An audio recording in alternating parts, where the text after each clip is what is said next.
ब्रह्म मुहूर्त। जब प्रभु स्वयं पुकारते हैं, ब्रह्म मुहूर्त कोई घड़ी की सुई नहीं, यह आत्मा का द्वार है।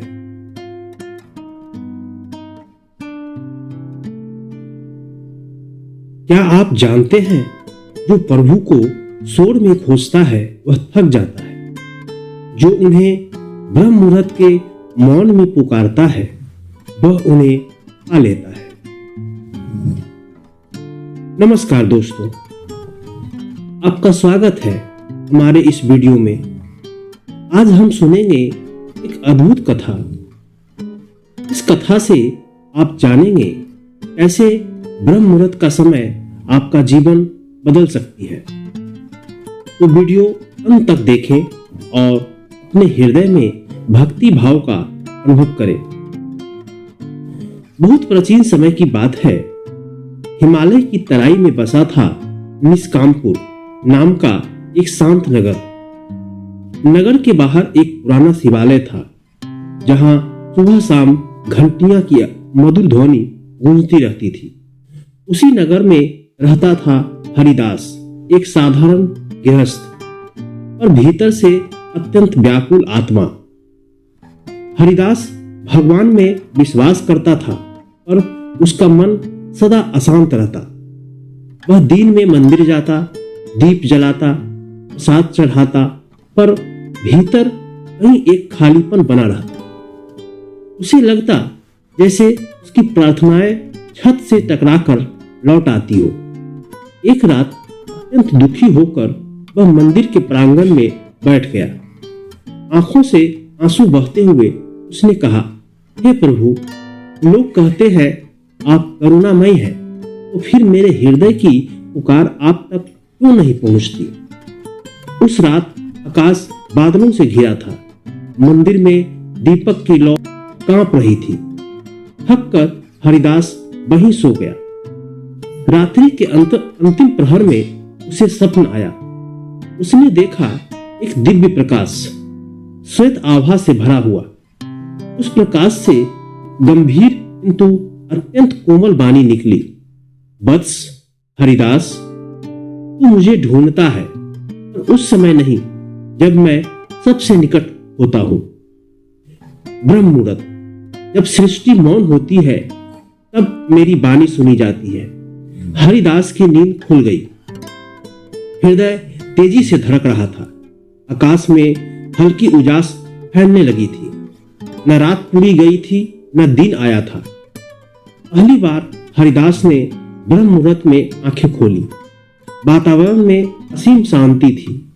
न पक्षियों का शोर, न मनुष्यों का हलचल, केवल मौन, गहरा और पवित्र। उसने स्नान किया, स्वच्छ वस्त्र धारण किए और शिवालय में दीप जलाया। हाथ जोड़कर बोला, हे भोलेनाथ, आज ना शब्द है ना मांग, बस मैं हूं और आपकी शरण। उसने नेत्र मूंद लिए और धीरे धीरे जप करने लगा। ओम नमः शिवाय। जप के साथ साथ उसका मन स्थिर होने लगा। वर्षों से भीतर जमा बोझ आंसुओं में बह गया। उसे ऐसा लगा मानो कोई अदृश्य शक्ति उसके चारों ओर व्याप्त हो गई हो, सुरक्षा, करुणा और प्रेम से भरी। दिन बीतते गए। हरिदास अब रोज ब्रह्म मुहूर्त में उठने लगा। पहले यह कठिन था। शरीर आलसी था, मन बहाने बनाता था, पर वह याद करता, यही वह समय है जब प्रभु निकट होते हैं। धीरे धीरे उसका जीवन बदलने लगा। क्रोध कम होने लगा, वाणी मधुर हो गई। चिंताएं आते हुए भी टिकती नहीं थी। मन में अकारण आनंद रहने लगा। अब पूजा केवल कर्म कांड नहीं रही, वह संवाद बन गई थी, आत्मा और परमात्मा के बीच। एक दिन ब्रह्म मुहूर्त की साधना में हरिदास को भीतर से स्पष्ट अनुभूति हुई। कोई रूप नहीं, कोई शब्द नहीं, बस एक भाव। हरिदास, तू मुझे बाहर खोजता रहा, और मैं तेरे भीतर उसी मौन में था जहां अहंकार सो जाता है। हरिदास का शरीर रोमांच से भर गया। उसकी आंखों से आंसुधारा बहने लगी। वह समझ गया, ईश्वर को पाने के लिए भीड़ नहीं, सुबह की शांति चाहिए। कुछ समय बाद नगर पर विपत्ति आई, अकाल पड़ा, रोग फैले, लोग भयभीत हो गए। मंदिर में भीड़ उमड़ पड़ी, सब प्रार्थना करने लगे। हरिदास भी गया, पर इस बार वह कुछ मांगने नहीं गया था। उसने केवल ब्रह्म मुहूर्त की साधना जारी रखी। लोग उससे पूछते, तुम डरते नहीं? वह मुस्कुराकर कहता, जिसने प्रभु को ब्रह्म मुहूर्त में पा लिया वह परिस्थितियों से नहीं डरता। धीरे धीरे नगर में शांति लौटी। लोग हरिदास के पास आने लगे।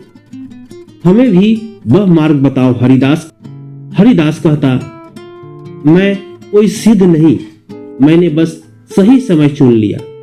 यदि प्रभु से मिलना है तो सुबह उस क्षण में जागो जब संसार सोया रहता और आत्मा जागती है। अब निष्कामपुर में कई दीपक ब्रह्म मुहूर्त में जलने लगे। मंत्रों की मधुर ध्वनि हवा में बहने लगी। नगर का वातावरण ही बदल गया। अगर आपको यह कथा पसंद आई तो लाइक करें और अपने मित्रों के साथ शेयर करें। कमेंट्स में बताएं आप किस भगवान की भक्ति सुबह करना पसंद करेंगे। चैनल को सब्सक्राइब करें और बेल आइकन दबाएं ताकि आपको हर नई भक्ति कथा मिले। धन्यवाद दोस्तों। ब्रह्म मुहूर्त कोई घड़ी की सुई नहीं, यह आत्मा का द्वार है।